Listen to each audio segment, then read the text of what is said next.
Hello everyone, आज हम बात करेंगे इंटरेक्शन पिक्चर जो हाई एनर्जी का टॉपिक है। इंटरेक्शन पिक्चर क्या होती है? ये एक हाइब्रिड अप्रोच होती है that combines element from Schrodinger and Heisenberg pictures. ठीक है, थोड़ा सा अच्छे से जाती हूँ इसमें। श्रोडिंगर और हिजेनबर्ग क्यों मैंने इसमें डिफाइन करी है, देखो। श्रोडिंगर पिक्चर में क्या होता है तुम्हारे पास? In this picture the state of the system evolves over time according to the full Hamiltonian and operators are fix. यानी जो उसकी स्टेट जो होगी वो टाइम के साथ चेंज होगी और ऑपरेटर चेंज नहीं होंगे, वो फिक्स रहेंगे। हिजेनबर्ग में क्या होता है? स्टेट कांस्टेंट रहेगी और ऑपरेटर चेंज होंगे। इंटरेक्शन पिक्चर जो होती है वो दो तरह की होती है, एक इंटरेक्टिंग और नॉन इंटरेक्टिंग। तो पहले हम नॉन इंटरेक्टिंग की बात करते हैं। नॉन इंटरेक्टिंग को हम बोलते हैं फ्री हैमिल्टोनियन। फ्री हैमिल्टोनियन को हम एच नॉट से डिफाइन करते हैं। एच नॉट को हम बोलते हैं फ्री हैमिल्टोनियन। फ्री हैमिल्टोनियन में क्या होता है? तुम्हारे पास कोई भी इंटरेक्शंस पार्टिकल के बीच में नहीं होंगी। ठीक है, यहाँ पे लिखा है मैंने, कोई इंटरेक्शन नहीं होगी पार्टिकल्स के बीच में। काइनेटिक एनर्जी ले लो, कोई इंटरेक्शन ये मोशन की वजह से होती है। पोटेंशियल एनर्जी जो कि होती है कि energy contribute not due to interaction, इसमें कोई इंटरेक्शंस नहीं है। आगे आता है इंटरेक्टिंग हैमिल्टोनियन, जिसको हम एच आई से डिफाइन करेंगे। ऐसा पार्ट होता है हैमिल्टोनियन का जो कि पार्टिकल्स की इंटरेक्शंस को बताता है। ठीक है, अगर हम बोलते हैं एग्जाम्पल ले लें कि पोटेंशियल एनर्जी तुम्हारे इंटरेक्शंस के बीच में हो रही है, इसका मतलब ये हुआ कि the term that include the forces and interaction between particles such as electromagnetic interactions between charge particle और strong forces in case of hadrons. तो आप समझ के होंगे, मुझे बताने की ज़रूरत नहीं है। तो यहाँ मैं लिखा भी है, the free Hamiltonian H not is well understood while interaction Hamiltonian describes the complex effect. तो जो एच नॉट है, ये वाला एच नॉट जो है यानी कि नॉन इंटरेक्टिंग जो है, वो बड़े आराम से हम समझ सकते हैं। लेकिन जो इंटरेक्टिंग है, इसकी बात जो कर रही हूँ, इसको समझना थोड़ा मुश्किल होता है। ठीक है, आते हैं अपने टॉपिक पे। इंटरेक्शन पिक्चर में ही सारा बताती हूँ क्या चीज़ है यहाँ पे की हुई। देखो, तो हम इसमें इंटरेक्शन पिक्चर में फर्मी गोल्डन रूल को इंट्रोड्यूस करवा रहे हैं। देखो, फर्मी गोल्डन रूल को इंट्रोड्यूस क्यों करवाने की ज़रूरत पड़ेगी, बताती हूँ, एक सेकेंड। देखो, हमारे पास क्या है, जो फर्मी गोल्डन रूल है उसमें होता क्या है, मैंने आपको बताया अभी क्वांटम मैकेनिक्स में, वीडियो डाली होगी, समझ नहीं आएगा तो देख लेना, जस्ट फॉर नॉलेज। तो फर्मी गोल्डन रूल में तुम्हारे पास ट्रांजिशंस होती हैं, मतलब कि एम से लेके एन तक ट्रांजिशंस होती हैं। उतना डीप नहीं जाऊंगी मैं, तो हम समझ लेते हैं कि फर्मी गोल्डन रूल में क्या होता है, ट्रांजिशंस होती हैं एक स्टेट से दूसरी स्टेट की तरफ। ठीक है, तो इसमें भी यही होगा। हम लेंगे फर्मी गोल्डन रूल के अकॉर्डिंग, जो डब्ल्यू होता है आपके पास, वो क्या होता है 2π/h कट, और यहाँ पे मॉडुलस होगा, मॉडुलस ऑफ स्क्वायर, क्योंकि उसमें लगता था शायद, तो मुझे याद आ रहा है। और यहाँ पर था फाइनल स्टेट, बीच में part of Hamiltonian initial state, और यहाँ पे डेंसिटी रो, और ये ई एनर्जी, किसकी एनर्जी होगी? फाइनल से, क्योंकि इनिशियल से हमारा पार्टिकल फाइनल में पहुंच चुका है, तो फाइनल की बात हो रही है कि फाइनल, इसलिए मैंने यहाँ पे फाइनल की एनर्जी लिखी है यहाँ पे। ठीक है, अब मैं बताना चाहूँगी कि यहाँ पे मेरे पास एफ़ क्या है, आई एंड एफ़ क्या है मेरे पास, ये क्या है आइगन वेक्टर्स, राइट। ये क्या है? आइगन वेक्टर्स हैं। कि मैंने नोटबुक में साफ़ नहीं लिखा है, इसलिए मैं यहाँ पे साफ करके बता रही थी, ताकि आपको कन्फ्यूज़न ना हो, जब आप समझे नोट करो। और उसके बाद ये जो एच डैश, इसको तो हम बाद में 1 मान लेंगे, बताऊँगी 1 क्यों मानते हैं। और ये एच डैश क्या है तुम्हारे पास, ये क्या है, सॉरी पार्ट ऑफ नहीं, ये है part of Hamiltonian. Part of Hamiltonian के बारे में पता नहीं होगा तो क्वांटम मैकेनिक्स की प्लेलिस्ट में मैं वीडियो डाली है, वहाँ पे देख लेना। आगे rho of E of F, यानी कि क्या है, डेंसिटी है, क्या है ये, डेंसिटी है of the particles, sorry density है फाइनल स्टेट की energy, density of final states energy. ठीक है, ये उसकी एनर्जी है। और कुछ बताने लायक है यहाँ पे? ठीक है, इतना हो गया। ठीक है, अब हम क्या करते हैं, इसको हम इक्वेशन नंबर 1 मान लेते हैं कि मेरे पास ये जो इक्वेशन है 1 इक्वेशन है।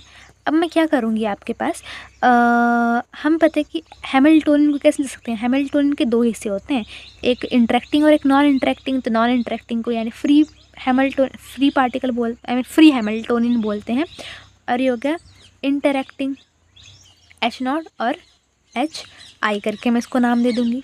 इसको सेकंड इक्वेशन मान लो तुम लोग। ठीक है, थर्ड इक्वेशन में क्या लेके चलूँगी यहाँ पे आप लोगों के पास, ओके, अब देखो याद करो, अब देखो अब इतना लिख ही दिए तो श्रोडिंजर की इक्वेशन को भी इंट्रोड्यूस करवा ही देते हैं, क्योंकि हम क्या कर रहे हैं, पिक्चर्स कर रहे हैं, इंटरेक्शन पिक्चर करते हैं, तो श्रोडिंजर वेव इक्वेशंस तो आएगी।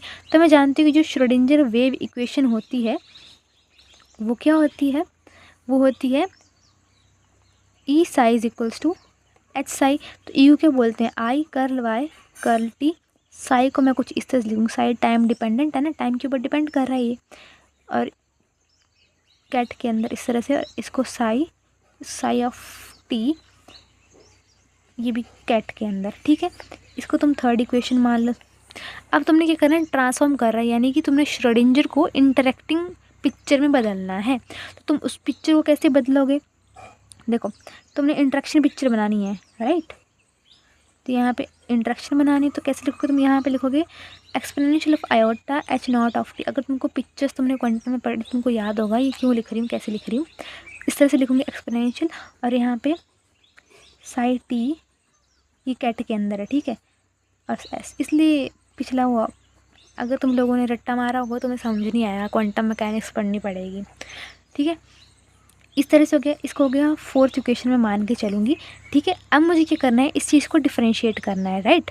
तो डिफरेंशिएट करते हैं हम इसको डिफरेंशिएट करूँगी तो पता है तुम लोगों की प्रोडक्ट रूल लगेगा यहाँ पे, सीधा प्रोडक्ट रूल अप्लाई करती हूँ तो वीडियो बहुत लंबे जाएगा और आप लोग भी बोर हो जाओगे पढ़ के, ठीक है। तो मैं पॉज करके जल्दी लिख देती हूँ क्या बना है, ठीक है। छोड़ो यार, बता ही देती हूँ। देखो फर्स्ट एंड सेकंड, फर्स्ट की डिफरेंशिएशन करिए, second as it is plus first as it is iota H not of T, और differentiation of this thing D Y D T of psi T of S, ये चीज़ हो गया, ठीक है। अब हम क्या करते हैं, इतना कुछ तो मैंने लिख दिया। अब देखो तुमने वैल्यूज़ निकाली हुई थी ऊपर, राइट। जैसे तुमने इन वैल्यू को देखो, exponential of H not T psi of T, तो क्या तुम इसकी जगह तुम क्या इसको पुट कर सकते हो, कर सकते हैं। तो आयोटा एच नॉट इस जगह ये Sai T of I plus, और यहाँ पे तुम देखो कर्ल वाई कर्ल टी है, यहाँ पे अगले इसमें लिखते रुको, H not of T D Y D T या curl by curl T psi T of S. तो तुमने ये चीज़ कहाँ करी है, देखो curl by curl T psi T of S, अगर आई को तुम इसके नीचे ले आओगे तो तुम्हारी वैल्यू ये बन जाएगी, यानी curl by curl T psi T of S बनाना है तुमने। तो ये चीज़, तो इस आई को छुपा लो और तुम आई को नीचे ले आओ, तो तुम्हारे पास बन गई ना। तो यहाँ पे तुम लिख दो, यहाँ पे तुम्हें क्या बना, एच अपॉन आई, और ये क्या वैल्यू, ये वाली साई टी ऑफ एस, देखो मैंने ये लिख दिया, ठीक है, D Y D T psi of T of I, इस तरह से, ठीक है। अब देखो यहाँ पे आई बन गया। अब मेरे को ना यहाँ पे आई जज नहीं रहा, अच्छा नहीं लग रहा है मेरे को, तो तुमने क्या करना है, multiply and divide by, sorry multiply by I कर दो। तो मल्टीप्लाई आई कर दोगे तो यहाँ पे क्या हो जाएगा, D Y D T psi T of I is equals to, यहाँ पे -1 रह जाएगा, minus of H not psi T of I plus exponential of iota H not of T. तो आई से वो आई कैंसिल हो जाएगा, है ना, तो यहाँ पे ये बच जाएगा साई टी ऑफ एस, इस तरह से, है ना, ये चीज़ बन गई। अच्छा, अब तुमको अगर याद आ रहा हो, अगर तुमने Schrödinger picture, Heisenberg picture, interaction pictures पढ़ी होंगी, तो हम उसमें कुछ करते थे कि यहाँ पे अगर ये मतलब एक माइनस की टर्म भी हम यहाँ पे इंट्रोड्यूस करते, सिमिलरली इसी की तरह यहाँ पे, तो वही चीज़ मैं इसके बीच में इंट्रोड्यूस करने वाली हूँ।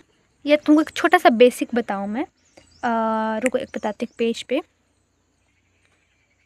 इस इक्वेशन को हम आगे लिखते हैं फिर बताते हैं क्या करना है। पहले इसको दिखाते हैं मैं क्या बेसिक बोलना चाह रही हूँ। देखो मैंने मान के चला था यहाँ पे, ये रही ना मेरी इक्वेशन, ये इस तरह से मैंने यहाँ पे बोला था कि साई टी ऑफ आई जो है वो exponential of iota H not of T psi T of S है, राइट। अब मुझे वैल्यू मैं इसकी बना सकती हूँ, तो कैसे बनाऊँ, अगर मैं इस टर्म को उस तरफ ले जाऊँ तो क्या बन जाएगा मेरे पास, वो बन जाएगा exponential of minus iota H not of T psi T of I is equals to psi T of S, ये बन जाएगी वैल्यू, यानी इसकी वैल्यू मेरे को ये वैल्यू मिल जाएगी।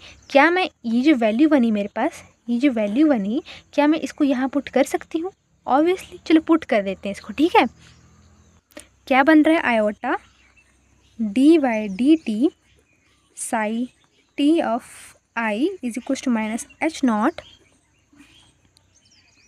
Sai T of I plus exponential of iota H not of T, और एच वहीं रहा, और जो इसकी जो ये जो वैल्यू ना, ये वाली वैल्यू, ये वाली लिख रही हूँ मैं टर्म यहाँ पे, ठीक है। तो इस टर्म को लिख रही हूँ मैं, तो होगी exponential of minus iota H not of T, और यहाँ पे साई टी ऑफ आई, ठीक है। ये टर्म रही। तो मेरे को क्या बन गया यहाँ पे? मेरे को देखो क्या मिल रहा है, क्या इस टर्म को देखो, exponential of iota H not T H, ये वाली टर्म जो है ये किसकी वैल्यू होती है? अच्छा छोड़ो, तुमने ये चीज़ सेकंड इक्वेशन ये लिखी थी ना, सेकंड इक्वेशन ये थी हमारे पास, सेकंड इक्वेशन थी H is equal to H not plus H of I. तो अगर तुम अपने ये वैल्यू जो इसको इस एच के बीच में डालो तो क्या बन जाएगा? I D Y D T psi T of I is equal to minus H not psi of T of I plus exponential iota H not of T, और यहाँ पे क्या है? H not plus H I, इस तरह से negative वाली term है iota H not of T, और ये साई टी ऑफ आई, ये चीज़ है, ठीक है। इसको इसके अंदर मल्टीप्लाई कर दो तो कितना बन जाएगा? Iota H not T H not, और एक बार ये वाली टर्म भी यहाँ मल्टीप्लाई होगी, minus iota H not of T plus, अब ये वाली पहले इसके साथ, अब इसके साथ होगी exponential of iota H not T, किसकी बात हो रही है यहाँ पे? एच आई के लिए, और ये नेगेटिव वाली मल्टीप्लाई हो गया तो एच नॉट ऑफ टी, और साथ में ये वाली टर्म ऐसे साई ऑफ टी, ये आई का है, और ये वाली टर्म्स ऐसे चलती रही, minus H not psi of T किसका? आई का है, ठीक है। राइटिंग पे यार ध्यान मत देना, क्योंकि तुम लोगों को समझाना मेन है, यानी खुद के लिए भी इम्पोर्टेंट है, मैं भी समझ जाऊँगी ऐसे, ठीक है। ये चीज़ आ जाएगी, ठीक है। अब तुम्हारे पास ये देखो ये चीज़ बन रही है, तो अब तो समझना बहुत आसान है। अगर हम एक बात देखें, ये माइनस एच नॉट है ना, ये वाली टर्म है, ये वाली टर्म तो वैनिश हो जाएंगी, और साई ऑफ टी पहले इसके साथ मल्टीप्लाई होगा, साई ऑफ टी पहले इसके साथ भी मल्टीप्लाई होगा, मतलब ये तो यूनिटरी बन गई ना एक तरह से। तो H not psi of T I का प्लस ये एच नॉट के साथ मल्टीप्लाई ये भी हो रहा है, Sai T of I plus A H I के साथ ही मल्टीप्लाई हो रहा है, साई टी ऑफ आई, इस तरह से। सो क्या इससे ये नेगेटिव का था, ये कैंसिल हो गया, तो iota sorry D Y D T psi T of I क्या बन किसके बराबर आ गया? ये आ गया H I psi T of I. यार ये टी ना छोटा है, मैंने यहाँ पे बड़ा कर दिया, देख लेना, मैं जल्दी में ऐसे कर दिया, तो मेरे पास ये बन रहा है। क्रॉस चेक कर लेती हूँ, हाँ यही वैल्यू आई है हमारे पास, ठीक है। आगे मैं यहाँ से बताती हूँ जल्दी से। सो सेवन्थ इक्वेशन बन गई।